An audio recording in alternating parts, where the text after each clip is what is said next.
Prior to social media, women were contained within their immediate geographic location as to finding a partner, right? In the 1950s, a girl pretty much had to pick a guy from her local area, okay? It was very difficult for her to have access to, let alone speak to, higher status men and have certain opportunities, okay? Now, don't get it twisted. Hypergamy was always there, but women weren't able to exercise it to the same degree. The other thing I also want to say is that back in the 1950s, we had constraints on female hypergamy. Well, Myron, how did we have constraints on it? Well, we had shame. We had fathers, right? We had a society that basically reinforced certain values, right? So all of these different things, these social paradigms, were in place to protect women from themselves, okay?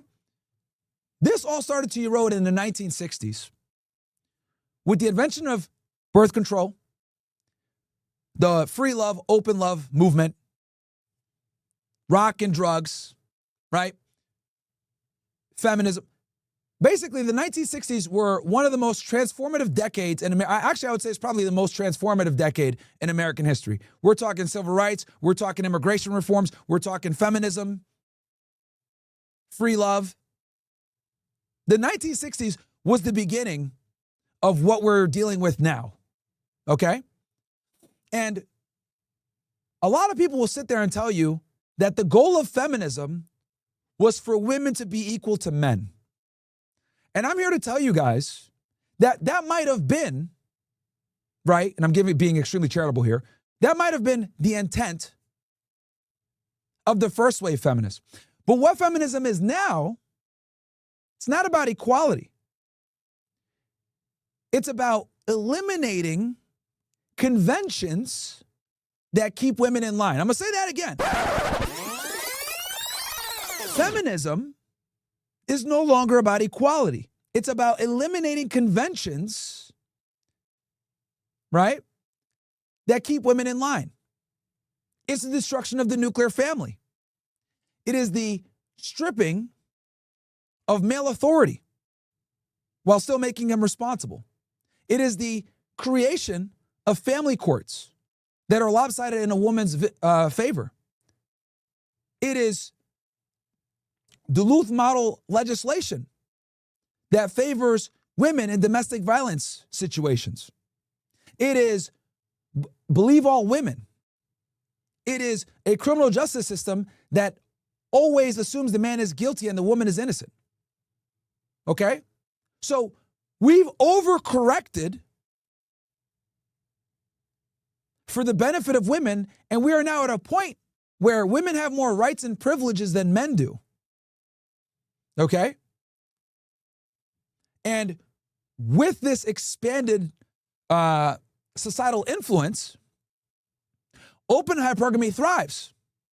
And the reason why open hypergamy thrives is because feminism systemically destroyed the conventions that kept women in line in the first place, that protected them from themselves. Okay? Now that we've explained the biological evolution of men and women, we've explained the difference between our mating strategies, we've explained the male dating strategy or the male mating strategy versus the female dating strategy. Then we explained hypergamy. Then we explained how hypergamy was contained and failed thanks to the 1960s onward. Then we explained what open hypergamy is. Now arrive at Exhibit A. This girl here, okay? Because this didn't just happen in a fucking vacuum. This is decades upon decades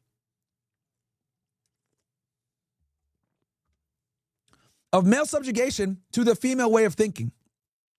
The reason why she has zero shame with posting a video like this on her wedding day, calling out to a low IQ rapper of high status This is actually important too, because objectively speaking, I would argue that 90+% of women would find him extremely unattractive. Okay? So we're talking strictly status here. All right? And I see people in the chat saying it's a joke. I'm going to get to that. Because you guys are missing the fucking point. I'm going to explain that because I already know I got stupid niggas in chat saying it's a joke, blah, blah, blah. It's not real, whatever. That's not the point. That's not the point. So anyway, so you got someone like Chief Keef here, right? She's saying, oh, I'm getting married in 10 minutes. Shoot your shot, whatever, right? And he responded. The point isn't that this is a joke. Let me be explicitly fucking clear about this. It's not that this is a joke. It's that society thinks it's okay to make this fucking joke.